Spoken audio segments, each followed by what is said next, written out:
시간은 도형 파트죠. 직선의 방정식 파트가 되겠습니다. 자, 직선의 방정식을 쓰는 기본적인 형태가 표준형과 일반형 두 가지가 있는데요. 자, 표준형은 중학교 때부터 배웠던 방식과 비슷합니다. y는 형태로 정리한 y는 mx 플러스 n의 형태로 적는 것을 표준형이라고 하고요. 자, 여기 있는 m의 역할은 기울기라고 하죠. n의 역할은 y절편이라고 중학교 때 배우고 오셨습니다. 잊어버리신 분들은 지금 체크해 주시기 바라고요. 자, 기울기의 정의는 x 변화량분의 y 변화량이라고 배우고 오셨고요. 또 중학교와 겹치는 부분은 x축의 양의 방향과 이루는 각도가 직선이 여기가 세타일 때 탄젠트 세타를 직각삼각형에서 이거분의 이거 이렇게 배우셨죠? a, b라면 a분의 b라고 배우셨죠? 그런데 a가 x의 변화량이고요. 그림상으로 보시면 b가 y의 변화량인 거 확인하실 수 있습니다. 그래서 기울기는 여기 각도를 탄젠트 세타라고 했을 때 기울기는 탄젠트 세타와도 같다 라는 게 중학교에서 배우고 오신 내용이 되겠습니다. 중요한 틀은 지금 이 형태가 직선의 형태다, 표준형이라고 부른다 라는 내용입니다. 중학교 거 간단하게 체크를 했고요. 자, 한쪽을 0을 맞춰서 직선을 이런 식으로 쓸 수도 있을 텐데요. 이런 형태를 일반형이라고 합니다. 자, 그리고 좀 특이한 직선 참고로 좀 체크를 하고 갈까요? 좌표축과 평행한 직선. 예를 들어서 x축이 있고요. 여기가 y축이 있습니다. x라고만 쓸게요. y축이요. 원점이 있는 상황에서 노란색 선과 같이 지금 y축에 평행한 직선 여기가 예를 들어서 1이다. y축에 평행한 직선이다. 좀 삐뚤삐뚤하죠? 다시 한번 그릴게요. y축에 평행하게 그리면 이런 식이요. 이렇게 y축과 평행한 직선은 x는 꼴의 형태, x는 1이라고 표현한다. 자, 그러면 x축과 평행한 직선 한번 그려볼까요? 이런 식이요. 여기가 2라고 하면 이것은 y는 2 이런 형태로 표기한다. 체크해 주시기 바랍니다. 자, 본격적으로 직선 들어가 보도록 하겠습니다. 한 점과 기울기가 주어졌다. 점 지나가는 한 점과 기울기가 주어졌을 때 직선의 방정식을 구해라. 중학교식으로 한다면 기울기가 주어졌으니 이 기울기로 y는 뭐 기울기가 3이라면 3x 플러스 b라고 놓고요. 이 b를 잡기 위해서 지나가는 한 점이 x1, y1이라고 했을 때 여기다 x1, y1을 집어넣어서 b를 구한다. 이렇게 중학교식으로 알고 계신데요. 지금부터는 항등식을 배우고 오셨기 때문에 지나가는 한 점과 기울기가 주어졌을 때는 직선의 방정식을 이렇게 씁니다. 이 형태대로 분명히 익혀주셔야 되고요. 자, y는 기울기 쓰고요. x 빼기 x1 더하기 y1 이 형태로 쓸 수 있다. 지금 여기가 지나가는 한 점의 x좌표, y좌표다. 이 형태대로 익혀주셔야 되겠습니다. 중학교식은 버리고 일단 고등학교 형태인 이 형태대로 익혀보자 라는 게 핵심이 되겠네요. 자, 다음입니다. x절편과 y절편이 주어졌다. 직방을 구해라 라고 한다면 x절편은 a, 0일 거고요. x축과 만나는 점.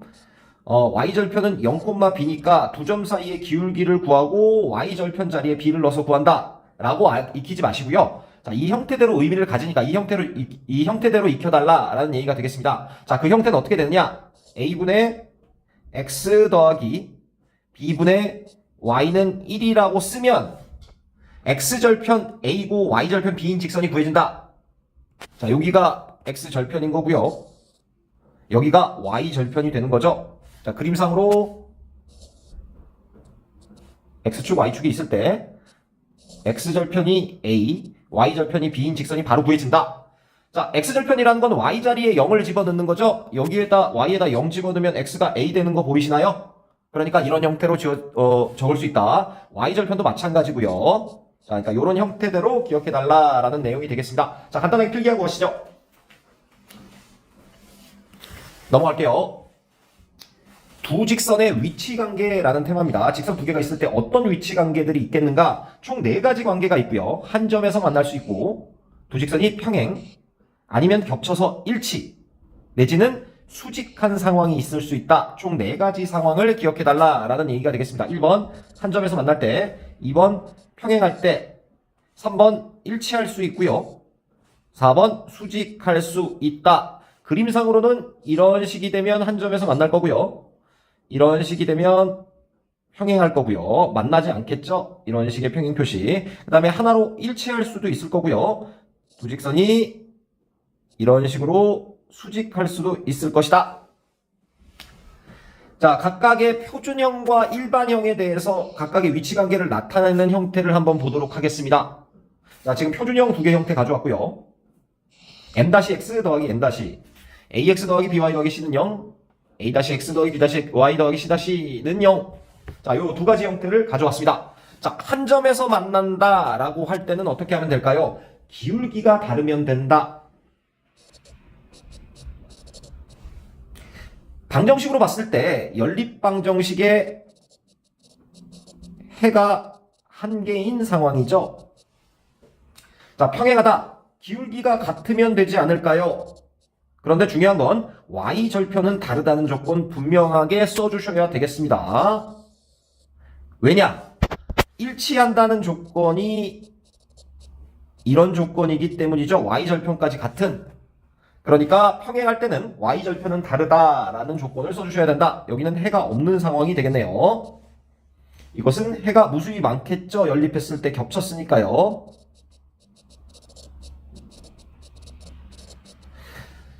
자, 수직하다는 조건도 눈여겨봐 주시고요. 수직하면 두 개의 기울기의 곱이 마이너스 1이 된다. 분명하게 익혀주셔야 되겠습니다.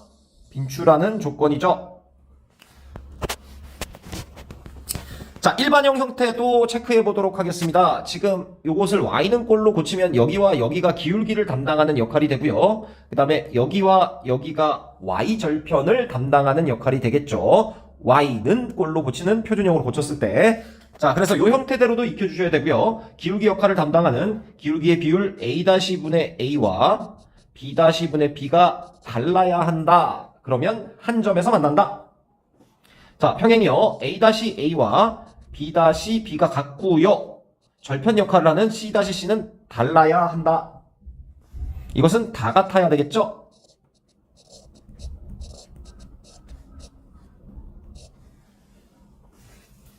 자, 수직 조건이요. 이것은 기하 파트와 연관이 있긴 한데 일단 하나만 보고 가시죠. 수직 조건은 요거 자체로 a 더하기 b 는 0이다. 내적 파트와 좀 관계가 있습니다. 자, 들어만 두시고 여기까지 필기 좀 하고 가시죠. 넘어갈게요. 자, 두 직선의 교점을 지나가는 직선이라는 테마입니다. 자, 여기다 별표 좀 해주시고요.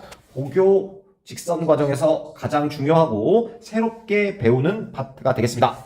자, 일단 결론부터 내려보죠. 직선이 일반형 형태의 직선이 2개가 나와 있을 때 한 점에서 만나는 위치 관계일 때 이 두 직선의 교점, 만나는 점을 지나가는 직선을 구해라 라고 하면 연립을 해서 교점을 찾기 마련인데요. 그렇게 하지 마시고 결론부터 말씀드리면 C 더하기 K라는 임의의 상수 가져오고요. A-X 더하기 B-Y 더하기 C-는 0이다 라고 써버리기만 하면 XY에 대한 1차식인 거 보이시죠? 이게 바로 교점을 지나가는 직선이 돼버린다. 분명하게 알고 계셔야 되는 개념이 되겠습니다. 이 형태가 실수 K에 관계없이 항상 두 직선의 교점을 지난다 라는 내용이 되겠습니다. 자, 교점은 만나는 점인데요. 한번 체크를 해보죠. 그 만나는 점을 자, 직선 여기를 1번이요. 여기를 기역이라고 할까요? 여기를 니은이라고 했을 때 자, 기역과 니은 직선이 예를 들어서 이런 식이 되었다고 한번 해보죠. 여기 기역, 여기 니은.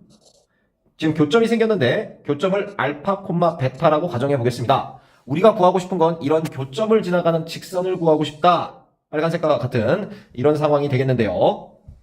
자, 이렇게 써주시기만 하면 그게 바로 교점을 지나가는 직선이다 라는 얘기입니다. 그 이유는 결과적으로 XY에 대한 1차식이니까 자, 결과적으로 XY에 대한 1차식 형태인 거 보이시죠? 그러니까 직선이라는 것은 알 수 있습니다. 이게 교점을 지나가는지만 확인을 해주시면 되는데요. 교점을 한번 대입해보면 교점은 기억을 만족하고 니은도 만족하겠죠. 둘 다 지나가는 점이니. 그러니까 여기에 알파 베타를 대입해도 전체식이 0이 될 거고요. 여기다 알파 베타를 대입해도 0이 될 거니까 XY 자리에 알파 베타를 대입해도 이 직선은 만족한다. 이 식은. 그러니까 이 직선은 교점을 지나가게 돼 있다. 자, 교점을 알파 베타라고 했을 때 알파 베타를 대입하면 이 식은 무조건 만족하게 돼 있습니다. 그러니까 최종적으로 이런 식으로 쓰기만 한다면 교점을 지나가는 직선이 된다라는 논점이 되겠네요. 자, 심화 과정이긴 하지만 하고 싶은 분들은 요거 하나 체크해서 적어 놓기 바랍니다. 심화라고 쓸게요. 심화. 자, 지금 보시는 이 형태요. 이 형태의 직선이 단 하나 나타내지 못하는 직선이 있습니다. 그 직선이 뭐냐? A-X 더하기 B-Y 더하기 C-0의 형태의 직선은 나타낼 수 없다.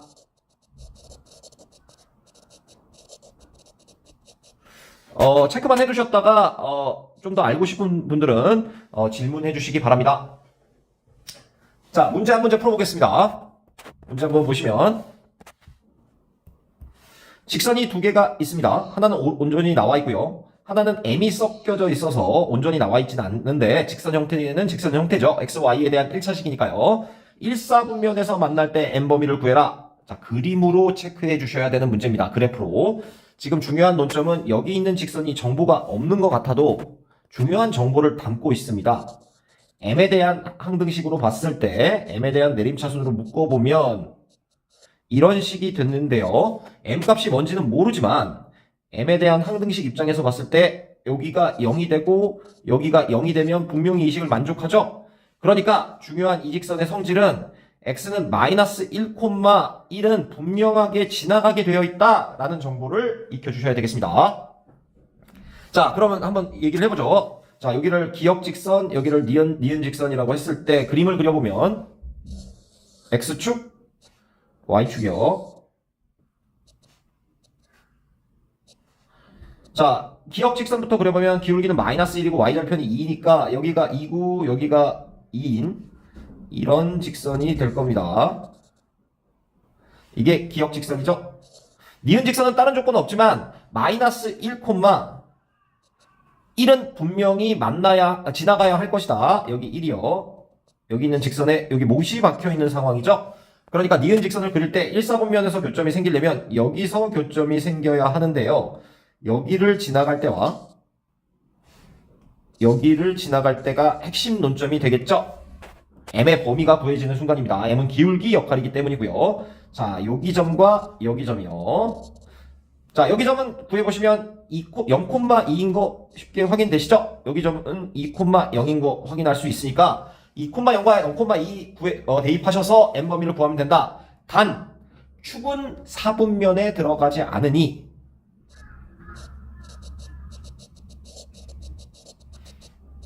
등호는 들어가지 않는다라는 것까지 체크해 주셔야 되겠네요. 자, 0,2 대입해서 M값 구해보겠습니다. 0,2 대입하시면 M-1은 0이라 M은 1 나오고요.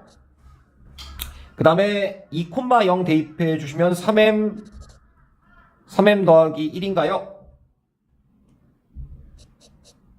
M은 마이너스 3분의 1 나오겠네요. M 범위 마이너스 3분의 1보다 크고 1보다 작다. 최종 결론 되겠습니다. 직접 풀어보시죠.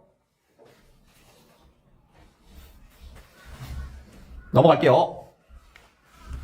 자, 마지막 페이지입니다. 거리라는 테마인데 점과 직선 사이의 거리를 가져왔습니다. 공식 하나 깔끔하게 외워주셔야 되고요. 주어진 점이 있습니다. 자, 여기가 표기가 잘못됐는데 x1, y1입니다. 지나가는 점이 있는 상황에서 점과 여기가 px1, y1이고요. 직선이 있습니다. 일반형 형태로 나와 있네요. 여기 사이에 거리라는 단어 안에는 가장 짧은 길이라는 뜻이고요. 이렇게 수직한 길이 d를 구해라 라는 논점이 되겠습니다. 자, 공식 한번 적어볼까요? d는 루트 a제곱 더하기 b제곱 분의 절대값 식을 점에다가 대입만 해주시면 됩니다. 여기 a제곱 b제곱 한 다음에 식을 대입만 해주시면 되고요. ax1 더하기 by1 더하기 c는 이렇게 절대값까지 마무리 해주시면 이것이 점과 직선 사이의 거리 공식이 된다. 자, 체크해 주시기 바랍니다. 많이 나오는 공식입니다. 직선과 점이 있을 때 직선을 일반형 형태로 적어 주시고요. 공식에 따라서 거리를 구하면 된다. 자, 추가적인 논점입니다. 평행한 두 직선의 거리라는 테마고요. 지금 예제를 하나 들고 왔습니다. 평행한 두 직선 밖에 거리는 없죠. 평행하지 않으면 실제로 거리라는 게 존재하지 않고요. 이런 식으로 평행한 상황, 직선 두 개가 이렇게 평행한 상황일 때 거리라는 게 존재할 수 있죠. 자, 여기 거리요. 거리 구하는 논점이 되겠습니다. 자, 이것을 기역직선이라고 하고 이것을 니은직선이라고 해보겠습니다. 여기를 기역직선, 여기를 니은직선이라고 했을 때 직선 아무데나 점을 하나 잡는다라는 게 핵심 논점인데요. 기역직선 지나가는 직선 편하게 0,-1 지나가는 거 보이시나요? x에다 0 대입하면 y는 -1이 되기 때문입니다. 자, 그래서 0,-1이라는 점과 직선 간의 거리 공식으로 바꿔서 계산을 하면 된다라는 논점이죠. 자, 일반형 형태로 바꿔야 되겠죠? x 더하기 y 더하기 3은 0이다 해서 공식 써보면 루트 1의 제곱 더하기 1의 제곱분의 0,-1 대입만 하시면 되죠? 0 더하기 -1 더하기 3 대입해 주시면 거리가 나온다. 루트 2분의 2인가요? 연산하시면 루트 2 확인하실 수 있겠습니다. 자, 마지막 문제 한 문제 풀고 종료하도록 하겠습니다. 두 직선이 있습니다. 두 직선의 교점을 지나가는 직선 중 원점으로부터의 거리가 최대다. 직선의 방정식을 구해라. 문제가 되겠습니다. 실제로 교점을 한번 구해보면요. 연립해서 교점을 한번 구해보겠습니다. 자, x 더하기 y 더하기 1은 0, x 빼기 y 더하기 3은 0. 연립하시면 되죠? 2x 더하기 4는 0, x는 -2, y는 1, -2,1은 -2,1이 교점이 되겠죠? 자, 그림을 그려보면 x축, y축, 여기가 원점이 될 거고요. -2,1이라는 점을 지나가는 직선 중 원점으로부터의 거리가 최대다, 최대인 직선을 구해라 라고 했습니다. 지금 만약에 예를 들어서 직선을 이런 식으로 -1,2는 지나가면서 -2,1이죠? -2,1을 지나가는 직선을 그려봤습니다. 그러면 지금 거리가 이런 식이 되겠죠? 수직한 데가 거리니까요. 이게 가장 멀리 되는 직선이 어떤 것일까요? 지금 보시는 그림을 한번 그려보면, 자, 지금 제가 그린 그림과 같이 원점과 반드시 지나가는 점 자체, 여기 빨간색의 자체를 직선 간의 거리로 갖는 직선이, 이 빨간색을 거리로 갖는 직선이 가장 거리가 멀 수밖에 없다. 여기다가 점을 찍어놓고 한번 돌려보시기 바랍니다. 그럼 이해가 빠르게 되지 싶습니다. 그러니까 지금 보시는 바와 같이 이런 빨간 직선이 가장 원점으로부터 거리가 최대인 직선이다. 이 점과 점 사이의 거리를 점과 직선 사이의 거리로 갖는 직선. 자, 기울기는 그럼 뭐가 되는 거죠? 지금 여기 길이의 수직한 기울기를 찾으면 되는 거죠? 자, -2,1과 0,0 사이의 기울기를 구해보면 x축 변화량분의 y축 변화량이요. 0 빼기 2, 2분의 -1, -2분의 1이 기울기인 게 확인됩니다. 자, 이 기울기와 수직해야 하니 곱하기 m은 -1이 되는 기울기가 2짜리가 될 것이다. 그리고 지나가는 점은 여기를 지나가야 되겠죠? 한번 써보면, 최종적으로 써보면 y는 2 기울기 x 플러스 2 플러스 1이라고 쓰면 그 직선이 된다. 자, 이렇게 결론 내려주시면 되겠습니다. 조금 난이도 있는 문제였죠? 장시간 고생하셨습니다. 여기까지입니다.